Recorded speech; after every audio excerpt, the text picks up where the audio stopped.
အားလုံးပဲမင်္ဂလာပါ UK Match ရဲ့ Facebook နဲ့ YouTube Channel ကနေကြိုဆိုပါရစေဒီကနေ့ရဲ့နောက်ဆုံးရအားကစားသတင်းတွေကိုကြည့်ရမယ်ဆိုရင်တော့မနေ့ညကကစားခဲ့တဲ့ဥရောပချန်ပီယံလိပွဲမှာပွဲစဉ်တွေအားလုံးကသူ့အောင်သူပွဲတွေပြီးသွားပြီးစိတ်ဝင်စားစရာပြီးသွားခဲ့ပေမဲ့အဲ့ထက်မှတပွဲရှိတယ်အဲ့ဒါကကစားလို့အဆုံးမသက်ပဲနဲ့ပြီးသွားရတဲ့ပွဲပါ Paris Saint-Germain နဲ့ Istanbul Başakşehir အသင်းတို့ရဲ့ပွဲလည်းဖြစ်ပါတယ်ဒီပွဲကတော့ PSG ရဲ့ Paris မှာကန်ခဲ့တာဖြစ်ပြီးတော့တသိန်းနဲ့တသိန်းပွဲအစ73မိနစ်လောက်မှာပဲပွဲရက်သွားခဲ့ပြီးပြတ်သိမ်းသွားခဲ့တယ်ဒီဒီပွဲမှာစရုပ်ဒဒိုင်လူကြီးအဖြစ်ဆောင်ရွက်နေတဲ့ UEFA ကတာဝန်ပေးထားတဲ့သူက Istanbul အသင်းရဲ့လက်ထောက်နီးပြဝေဘူကိုအမဲကောင်းဆိုတဲ့လူမျိုးခွဲခြားတဲ့အသုံးနှုန်းနဲ့သူကသုံးလိုက်တယ်ဒါကိုမချင်တဲ့ဒံဘာဘကပါထပြီးတော့စကားပြောရင်ရှင်းကအချိန်နေပိုဆိုးသွားခဲ့ရင်မှနောက်ဆုံးမှာပွဲရွှေ့ဖို့ဆုံးဖြတ်လိုက်ရတယ်ဆိုတော့စရုပ်ဒဒိုင်လူကြီးဖြစ်သူကဝေဘူကိုအမဲကောင်းဆိုပြီးတော့သူကသုံးလိုက်တာပေါ့သူကတော့အချိန်မှာဒံဘာဘကထပြီးတော့မင်းတို့လူပြူတွေကိုအဖြူကောင်လို့မင်းတို့ဘယ်တော့မှခေါ်လက်ခေါ်ထားမရှိဘူးဗျာဒါလူမျိုးရေးခွဲခြားတဲ့အတုံးနှုံးဆိုပြီးတော့သူတို့ဘက်ကတော့သုံးသက်တယ်ဒီအချိန်မှာနှစ်ဖက်ဘက်ကဖြည့်ရှင်းလို့မရတဲ့အခါမှာ Istanbul အသင်းကစပြီးတော့ကွင်းထဲမှာထွက်သွားတယ်အဲ့ဒါကို PSG အသင်းကလည်းထောက်ခံရင်းနဲ့နောက်ဆုံးကျတော့နှစ်သင်းလုံးကွင်းထဲကထွက်သွားလို့ UEFA ကပထမတော့ပွဲကိုပြန်ကစားဖို့အတွက်ဒီအချိန်တိုင်းတာတစ်ခုတည်ညှိနှိုင်းခဲ့တယ်နောက်ဆုံးမှအဆင်မပြေဖြစ်ခဲ့တဲ့အတွက်ကြောင့်ဒီပွဲကိုနောက်ရက်ကိုရွှေ့သွားခဲ့တယ်ဆိုတော့အဲ့ပွဲမှာဖြစ်ခဲ့တဲ့ဒုဒဒိုင်လူကြီးကို UEFA ကတေချာစစ်ဆေးစုံစမ်းသွားပြီးတော့မှဒီဖြစ်ရဟာသူတို့အဖွဲ့အစည်းတစ်ခုလုံးကိုလုံးဝကိုနမဲဆိုးဖြစ်စေခဲ့တဲ့အတွက်စုံစမ်းစစ်ဆေးမှုတွေပြုလုပ်သွားမယ်လို့ဆိုပါတယ်ဆိုတော့တစ်ချိန်တည်းမှာပဲဒီလိုမျိုးဖြစ်နေတဲ့အချိန် Manchester United က RB Leipzig ကို3-2 နဲ့ရှုံးလို့အုပ်စုထွက်သွားတယ်ဆိုတော့ဒီနေရာမှာ Leipzig ကိုရှုံးသွားတဲ့ United အတွက်ဘယ်လောက်ထိနစ်နာသွားလဲဆိုရင်ဒါဟာ2014-15ခုနှစ်သူတို့ Champions League ကိုအုပ်စုဆင့်ကထွက်ခဲ့ရပြီးတဲ့နောက်ပိုင်းဒုတိယအကြိမ်ထွက်တာသူတို့အနေနဲ့အဓိကပြဿနာကဘာလဲဆိုတော့2017စနစ်တုန်းကသူတို့ Champions League အုပ်စုကထွက်တယ်အဲ့တုန်းက PSV တို့ Benfica တို့ Barca တို့လိုအသင်းတွေအုပ်စုကနေသူတို့ထွက်ခဲ့ဘူးတဲ့မှတ်တမ်းကြောင့်ဒီလို Leipzig နဲ့ပွဲမှာထွက်သွားတဲ့အကြောင်းဗန်နိုင်းဆိုင်ရာရှုံးနေမှုတွေအများကြီးရင်ဆိုင်ရတယ်အုပ်စုတက်ရင်ပဲသူတို့ကပေါင်9သန်းကျော်လောက်ရမယ်ပြီးတော့မှရှုံးထွက်တက်တာတို့ဘာတို့ quarter final လောက်တက်လို့ရှိရင်အများကြီးစုချင်းငွေတွေရမယ်အခုကUnited အနေနဲ့ Europa League ပြိုင်ပွဲရောက်လာသည့်တိုင်အောင်ဘိုးဆွဲရင်တော့မှသူက10သန်းကျော်ပဲရတာဒါဟာဟိုဘက်ကပြိုင်ပွဲတစ်ခုလုံးကိုရှုံးထွက်အဆင့်တက်ရုံပဲ10သန်းလောက်ရမယ့်အခြေအနေမှာဒါတော့1သန်းကျော်2သန်းလောက်ကွာနေသေးတယ်เนาะဒါတော့ရှုံးထွက် quarter semi အများကြီးရှိတယ်ဆိုတော့ Manchester United အတွက်ငွေကြေးပိုင်းဆိုင်ရာမှာအများကြီးနစ်နာသွားခဲ့သလိုကလပ်အသင်းကလည်းပြီးခဲ့တဲ့ဘန်နာရေးရှင်းလင်းတုန်းကလည်းအရှုံးတွေပေါ်ထားတဲ့အတွက်နောက်ထပ်ဘန်နာရေးဆိုင်ရာထိခိုက်မှုတွေအများကြီးဖြစ်လာခဲ့ပြီဆိုပြီးတော့ထုတ်ပြန်ကြေညာထားပါတယ် United ရဲ့နေပြဆိုရှာကတော့အဲ့ပွဲမှာသူတို့ရှုံးခဲ့တာကသူတို့အသင်းရဲ့ကစားပုံအထနေခဲ့လို့ရှုံးနေခဲ့တယ်အဓိကကစားသမားတွေအာရုံစူးစိုက်မှုနေခဲ့သလိုအမှန်တိုင်းပြောရင်သူတို့အနေနဲ့ဒီရှုံးနေမှုကိုရှုံးသွားတာကိုသင်ခန်းစာယူပြီးတော့ Manchester Derby ကိုပဲတေချာအာရုံစိုက်ရမယ်လို့ပြောလိုက်တယ်ဘောလုံးသမားတယောက်အနေနဲ့တော့ရှုံးနေသွားတဲ့အခါမှာခဏလောက်ဝမ်းနဲ့ပူဆွေးလို့ရတယ်ဒါပေမဲ့စနေနေ့မှာကန်မဲ့ Manchester Derby ပွဲအတွက်သူတို့အနေနဲ့အပြေးဝအာရုံစိုက်ရမယ်ဆိုပြီးတော့ကစားသမားတွေကိုသူကတတိပေးခဲ့တာပါချန်ပီယံလိအင်္ဂါနေ့ညမှာပဲနမဲကျော်စူပါစတာနှစ်ယောက်ဖြစ်တဲ့ခရစ္စတီယာနိုရိုနယ်ဒိုနဲ့လီယိုမက်ဆီတို့ရဲ့ထိပ်တိုက်ဆုံတဲ့ပွဲကိုဘာစီလိုနာရဲ့ကပ်နူးမှာကန်ခဲ့တယ်ဘာစီလိုနာကခြေစွမ်းမပြနိုင်တဲ့အချိန်ခရစ္စတီယာနိုရိုနယ်ဒိုရဲ့ဂျူဗန်တက်စ်ကအဝေးကွင်းမှာလာပြီး3ဂိုးပြတ်နဲ့နိုင်လိုက်တယ်အဲ့ပွဲမှာရိုနယ်ဒို2ဂိုးသွင်းခဲ့သလိုသူ့အတွက်လည်းမက်ဆီနဲ့ရင်ဆိုင်တဲ့ချန်ပီယံလိ6ပွဲမှာပထမဆုံးကျင်သူဂိုးသွင်းနိုင်တာဒီနေရာမှာရိုနယ်ဒိုကသူနဲ့မက်ဆီရဲ့အကြောင်းကိုနှိုင်းယှဉ်ပြောရင်းနဲ့မက်ဆီနဲ့သူဟာဘယ်တော့မှလည်းပြိုင်ဘက်တွေဖြစ်ခဲ့တာမဟုတ်သူတို့နှစ်ဦးကအခုချိန်ထိလေးလေးဆဆရှိတယ်ကျွန်တော်တို့နှစ်ဦးကြားမှာအရန်ကိုပြူငါလိုက်လဲတဲ့ဆက်ဆံရေးလည်းရှိတယ်ကမ္ဘာဘောလုံးလောကကဘလို့ပဲပြိုင်ဘက်တွေအဖြစ်သတ်မှတ်ထားပေမဲ့ကျွန်တော်တို့ကတော့ပြိုင်ဘက်လို့နှစ်ဦးစလုံးကသဘောထားကြတာမဟုတ်ဘူးသူဟာသူ့အသင်းအတွက်အကောင်းဆုံးစွမ်းဆောင်တယ်လို့ကျွန်တော်လည်းကျွန်တော်အသင်းအတွက်အကောင်းဆုံးစွမ်းဆောင်တာပါကျွန်တော်တို့အနေနဲ့နောက်ဆုံး15နှစ်အတွင်းမှာစူဖလားတွေကိုအတူတက်ချိတ်ကြသူပါဒီအတွက်ကြောင့်စူဖလားပွဲတွေမှာလည်းအမြဲတမ်းပြိုင်ဆိုင်မှုရှိပေမဲ့ကျွန်တော်တို့နှစ်ယောက်ဟာဘယ်တုန်းခါမှပြိုင်ဘက်အဖြစ်သတ်မှတ်ထားခြင်းမရှိဘူးဆိုပြီးတော့သူကသူ့ရဲ့အမြင်ကိုထုတ်ဖော်ပြောကြားခဲ့တာပါဂျူဗန်တက်စ်အနေနဲ့အဲ့ပွဲမှာအနိုင်ရခဲ့ပေမဲ့သူတို့အသင်းမှာတိတ်အံမဝင်တဲ့ကစားမတယောက်ကိုတော့သူတို့ထုတ်ဖို့လုပ်နေတယ်အဲ့ဒါကသူတို့ရဲ့ကွင်းလင်ကစားမအာရွန်ရမ်ဇေးပါအာဆနယ်အသင်းကနေအလွတ်ပြောင်းရွှေ့ခြင်းနဲ့ခေါ်ထားပြီးသားဖြစ်တဲ့ရမ်ဇေးကိုဂျူဗန်တက်စ်ကရောင်းဖို့ပြင်နေတယ်ပြီးခဲ့တဲ့2019တုန်းကအလွတ်ပြောင်းချူခြင်းနဲ့ရတဲ့သူကိုပေါင်တန်း30နဲ့40ကျရရင် Juventus ကရောင်းထုတ်ခြင်းနဲ့သူ့ကိုလိုချင်တဲ့ကလပ်တွေကိုသူတို့ဘက်ကစပြီးတော့ ဒီလက်ခံစဉ်းစားသွားမယ်ဆိုပြီးတော့ Juventus ကထုတ်ပြောကြတာပါတယ်တခါဘာဆိုနာအသင်းကလည်းနောက်ခံလူ Samuel Umtiti ကိုအသင်းမှာ3ရဖို့ရှိနေပြီစောပိုင်းတုန်းကတော့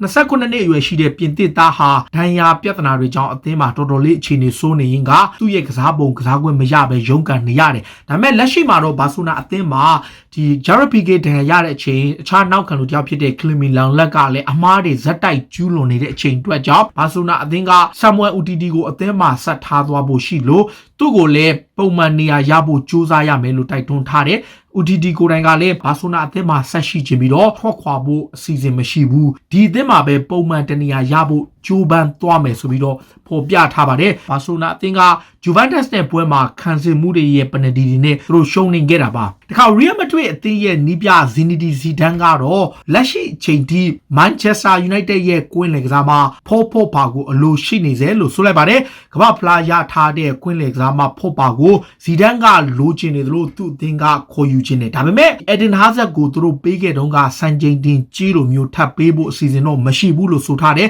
Eden Hazard တုန်းက Real Madrid ကတန်းတရာကျော်ပေးထားပြီးမှဒဏ်ရာပြဿနာတွေများကြီးကြောင့်ရုန်းကန်နေရတာကြောင့်နောက်ထပ်တစ်ချိန်ဒီလိုဖြစ်မှာကိုတော့သူတို့စိုးရိမ်နေတယ်ဒါပေမဲ့ဇီဒန်ကိုယ်တိုင်ကဖောပါကူသူ့ရဲ့နံပါတ်1ပြစ်မှတ်ဖြစ်သေးတယ်လို့ထုတ်ဖော်ပြောကြားထားတဲ့သတင်းတစ်ခုမှတွေ့ရတာပါတခါအာဆနယ်တင်းရဲ့ကွင်းလယ်ကစားမမက်ဆက်အိုဇီကတော့စောင်းရသည်ဈေးကွက်မှာပဲမြောက်လန်ဒန်ကလပ်ကိုဆွန့်ခါသွားဖို့ရှိနေပါတယ်32နှစ်ရွယ်ရှိတဲ့အိုဇီဟာအာဆနယ်အသင်းမှာမီကေအာတီတာရဲ့25ရောက်စီးနေမှာမပါပဲပွဲကစားခွင့်မရပဲရှိတာပါရာသီကုန်မှာစာချုပ်သက်တမ်းကုန်ဆုံးမှာဖြစ်ပေမဲ့မေဂျာလီကလပ်ဖြစ်တဲ့ DC United အပါအဝင်အခြားကလပ်အသင်းတွေကတော့အိုဇီကိုခေါ်ခြင်းနဲ့အိုဇီကိုယ်တိုင်ကလည်းလက်ရှိမှာသူ့အနေနဲ့အသင်းပြောင်းဖို့ပြင်ဆင်လို့တူရကီကကလပ်တွေကိုလည်းပြောင်းပွဲရှိတယ်ဆိုပြီးသတင်းတွေမှာပေါ်ပြထားပါတယ်တခါအာဆနယ်အသင်းကလည်းတိုက်စစ်ပိုင်းမှာဂိုးရဖို့ရုန်းကန်နေရတဲ့အချိန်လူငယ်ကစားမလေးမာတင်နယ်လီပေါ်ကိုအရန်ကြီးမျှော်လင့်ထားတယ်ဒူးတန်ရရပြီးတော့ကာလာရှီချာနားနေတဲ့မာတင်နယ်လီဟာမကြာမီအချိန်တွင်းပြန်ကစားနိုင်တော့မယ်